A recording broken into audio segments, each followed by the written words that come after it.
Kuya Dante, ano ang inireklamo ninyo sa barangay? Bakit kayo nangihingi ng certificate to file action? Dahil dun sa tao na nang sira sa sa farm ko at saka sinira niya yung mga manok ko, sinira niya yung bakod ko, sinira pa yung mga gulay ko. So merong ano ba, malicious mischief ba tawag dyan? O basta sinira ang bakod, ang mga gulayan, bahay ng manok, sabi nyo? Manukan. Manukan. Okay. So, sino naman itong kinasuhan yung ito? Yung Angel Baliwag, Angel Baliwag. Okay. Bakit niya sinira? Yun nga, about dun sa lupa. Ay, away lupa. Yung lupa kasi, attorney, sa magulang ko. Tapos nagpatayo ako ng yon kubo ko, sa kubo niya, sa 3 kuboan doon, attorney. Ngayon, noong sinabi niya na hindi, ayaw niya ipatapak yung paa ko dun sa lupa ng magulang ko. Kasi yung lupa... Ano lang, magulang mo ha, siya bayaw lang. So, ang kapatid mo ay yung asawa niya. Opo. Kasi ang nangyari dyan, attorney, yung sinanla yung magulang ko yung lupa. Ngayon, binalik niya. Work of 20,000 yung buwan. Ngayon, kukunti lang naman yung parang may kabuhayan naman sana ako dun sa Manukan. Bigla niya sisiraan lahat yung ano ko, yung... Okay, sige. Ayan, para mabigyan lang po ang ating mga netizens ng background ha. Kasi hindi naman talaga yung pagsira ng manukang ang kaso natin dito. Ang nangyayari ay nirereklamo ngayon ang barangay captain kasi si Kapitana ayaw kayong bigyan ng certificate to file action. Kayo ba ay nagharap na ng 3 beses doon sa kinumplain ninyo? Tapos, kailan kayo huling nagharap? Nung nung 26 yun nasa ng papel, March. Nasa papel. Ng March. So, pwede na sana na may certificate to file action. Kailan po kayo nanghingi ng certificate to file Lunes. action? Lunes, April 1. Opo. Okay, pero... wala naman nangyari. Nung humingi ako sa kanya, na kasi ang ginagawa niya, paghingi ko, ayaw niya ako intindihin. Okay.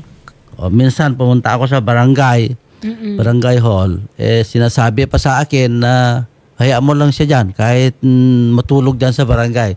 Sabi pa sa akin. May away ba kayo ni Kapitana? Magkaibigan ba kayo? Ano ba? Wala naman, attorney, sa palagay ko, pero ewan ko lang kung bakit na ginanon ako. Magandang hapon po, Kapitan. Ma'am, magandang hapon din, ma'am. Yes, Kapitana, magandang hapon po. Si Attorney Aina Magpali po ito. Kasama ko si Shari Roman. Nandito po tayo live sa Wanted sa Radyo. Magtatanong lang po si Kuya Dante Tulyao kasi po nangihingi daw siya ng certificate to file action pero mukhang medyo hindi daw po naantala po at familiar po kayo sa kaso niya. Dito ang ma'am, katotohanan. Opo. Si Dante Tulyao naghingi ng minutes of the hearing sa sekretary ko. Okay. Ngunit ma'am, siyempre bago ko firmahan yung endorsements, siyempre basahin ko. Okay. Kaya ang blatter ni Dante Tulyao, ma'am, sa sekretary ko, may na-poison na 4 chicken sa kanya sa lipahat niya. Okay. So, hindi naman inadmit ni Angel Baliwag na siya ang ma'am gumawa sa nag-poison kasi ang time na yan, ma'am, yung mga kapitbahay ni Dante Tulyao sa nipahat niya, lahat ay namamatay yung mga manok. Hindi naman inadmit ni Angel Baliwag sa hearing ma'am, siya ang nag-poison. Yan lang ang dahilan na hindi ko pinirmahan yung certification to file action kasi sinabi ko sa kanya, pupuntahan mo yung sekretary ko na ipagalit mo ito kasi pag marinig ni Angel Baliwag yan, hindi niya inadmit yan. Okay. Kako, ma'am. Okay. Ngayon, ma'am, itusan ko yung isang kagawad ko nung dito sa harapan ko na ipa-delete niya yung 4 chicken na sinabi ni secretary na pinoison ni Angel Baliwag yung manok niya. Naintindihan ko na. Hindi namin narinig na na-admit ni Angel Baliwag. Okay. Ang sinabi ko sa isang kagawad ko, inutusan ko siya na ipa-delete yung secretary. sabi niya, inutusan ko kagawad ko pumunta sa sekretary.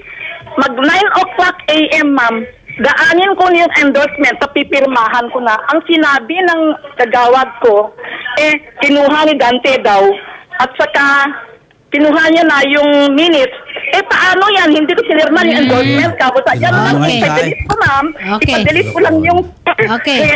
Ang inaayos lang nila is yung minutes ng nung nangyaring paghaharap. Attorney. So, inaayos lang nila na ang gusto lang makita ni Kapitan Angelita doon is yung allegation ninyo na hindi naman inaamin.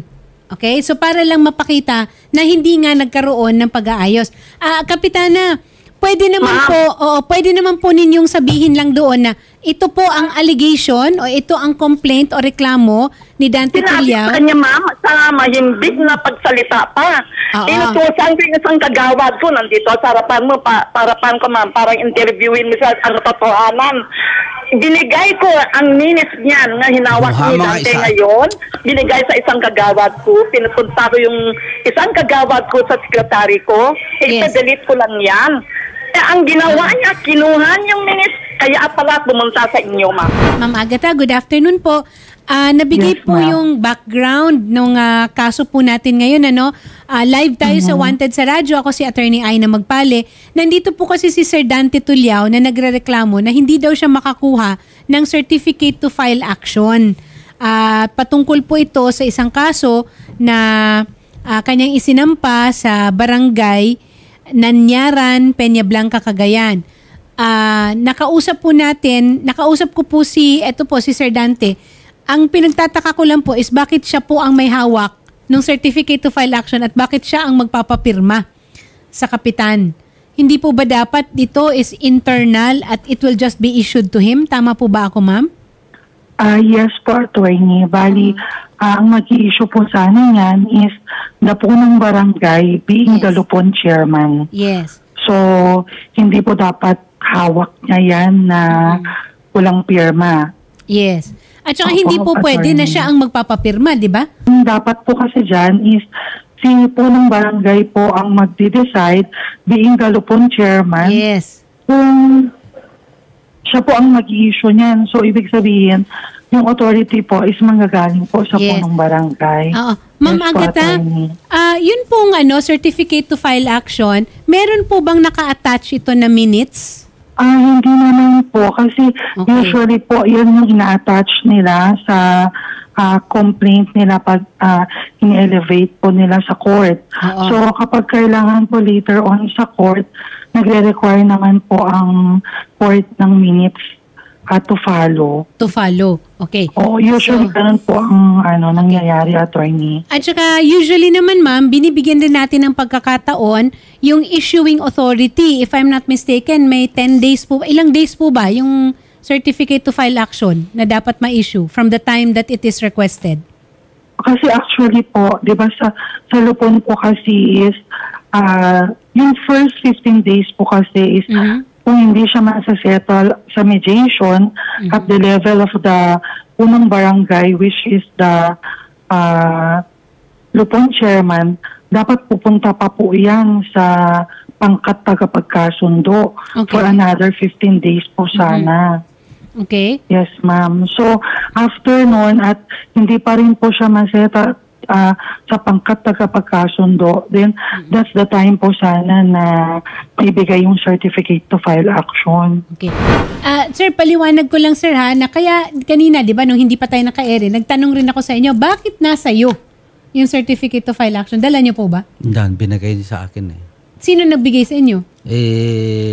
Yung sekretarya niya sa barangay. Okay. Dapat po, hindi. According to, ayan, at validated po ni Ma'am Agatha, dapat po yung dokumentong yon nandoon lang sa barangay. Sana, sa kanila lang po iikot yon. Sana, attorney, yun ibinigay eh. Oo. Kaya po, nandun lang dapat sa kanila yon. Tapos, Ma'am Agatha, hindi kailangan na nandoon yung minutes, di ba?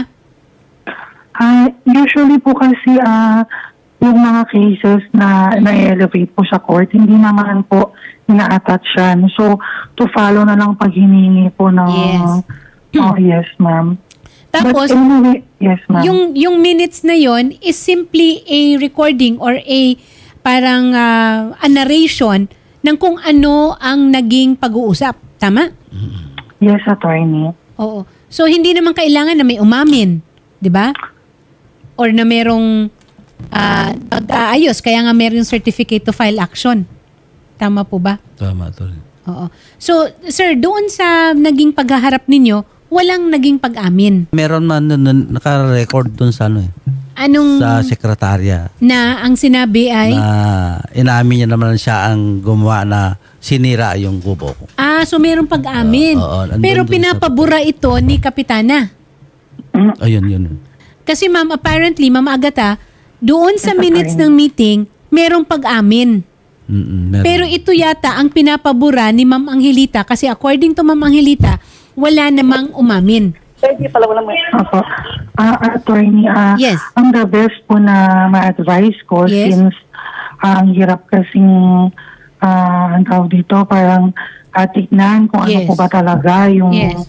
yung situation nilang dalawa, the complainant and the Lupon chairman, which is the Yes. punong barangay. I advise po na being the DLG officer, we will help them po, pero mas maganda sana kung ang pag-uusap ay Harap-harapan. sa opisina po namin, Yes. para Okay. maklaraw po siya. Yes. Opo. Oo. Yes, ma'am. Bali, kasi katulad po ng sinasabi ni complainant na nasa minutes daw po yung umamin, pero hawak po ba niya yung sinasabi niyang signed minutes na yan? Ang ma-advise ko po dyan, attorney, since being the DILG, para makatulong din po kami, Yes. mas maganda po na pumunta sana sila sa Okay. office para, since pareho naman po silang taga Peña Blanca, Yes. mas maganda po na mag-usap sila Oo. para marinig ko rin po yung side ni Kapitana and also the complainant po. Yes, kasi baka hindi lang nagkaintindihan. Baka Oo nga po. Meron kayong kopya nung minutes? Meron. Sino ang nakapirma doon? Yung barangay secretary? Kung may pirma ba, wala? Yung mga barangay lupo, yung mga Yung Lupon, konsyal yung mga konsihal, po. yung Opo, mga ano. attorney. Okay. So, dadalhin po natin yon. Maghaharap po kayo, tutulungan po kayo ni Ma'am Agatha Castillo ng DILG Peña Blanca. Opo, Okay? Dalhin ninyo yon, yung mga dokumentong yon, para po makita natin yung punot dulo ng nung nirereklamo ninyo. At tulad naman po nung, kasi sabi po ni Ma'am Angelita, ni Kapitana is may pinapabura yata siya. Meron. Okay. No. Pero yung pagbubura na yon, is it appropriate o hindi? Yun naman, dyan makakatulong sa atin si Ma'am Agatha Castillo. Thank Okay? you, ma'am. Ma'am Agatha, yung minutes of the meeting, sino po ang nagsasign noon? Pero ang gawa po kasi niyan is the secretary being the Lupon, the barangay secretary being the Lupon secretary, and then si punong barangay po being the Lupon chairman. Okay. So for pwede yung iba kasi ma'am, for any agreement na gusto rin po nung both parties nagsasign din po sila. Okay. Yes, Pero ma'am. kung wala po doon yung barangay captain, si Kapitana, yung barangay secretary ang nagpipirma ng minutes. I-attach yung minutes sa CFA, tama ba? Kailangan din po na dalawa po sila ng Lupon chairman, dalawa ma'am, sila. kasi para mapatunayan din po na kung ano yung nakasaad sa minutes, yun po yung nangyari. Okay. Sang-ayon nito Yes, sa ma'am. kung ano, what transpired. Pwede bang ipabura ni Kapitana kahit na talagang inamin naman? Yun nga ma'am, kaya ang sabi ko nga dapat yung minutes po ma'am is dapat both the complainant and the respondent, dapat may pirma din sila doon ma'am para okay. patunay, yes ma'am, na yun nga ang para nangyari. patunay po siya na yun ang nangyari. May Yes, pirma ma'am. ba yung kinomplainan ninyo doon sa minutes? Wala. Yung complainant, ma'am? Hindi, ikaw ang complainant eh. Yung kinasuhan mo, si Bayaw, pumirma ba doon sa minutes? Wala pa kasi yung nagpirma, wala naman pa, yung nagpirma lang doon. Andun kasi doon yung... Okay. Yung nakapirma lang doon yung mga konsyal. Okay. So mukhang hindi pa tapos ang proseso. Yun ang pinapaliwanag sa atin ni Kapitana. Oo, So bibigyan natin Sir Dante, ng pagkakataon ang barangay na tapusin ang proseso. Hindi naman pwedeng ura-urada. No. Kung March 26 lang natapos, tapos April 1, embalis nyo nakarating sa Tulfo. Pero bibigyan po natin ng pagkakataon ng proseso. Ma'am Agatha, sasamahan po ng Wanted sa radyo si Sir Dante para po makita ninyo lahat ng documentation and para mabigyan rin po ng pagkakataon si Kapitana to explain rin po the process that they followed. Yes, attorney, no problem po. Thank you very much po sa sa inyong pagtanggap ng tawag namin. Ma'am Agatha Castillo, ang Municipal Local Government Operation Officer ng DILG Peña Blanca, Cagayan. Okay na po tayo napaliwanagan namin kayo. So may proseso lang po talaga na kailangang sundin. Okay? Sige po. Sige po.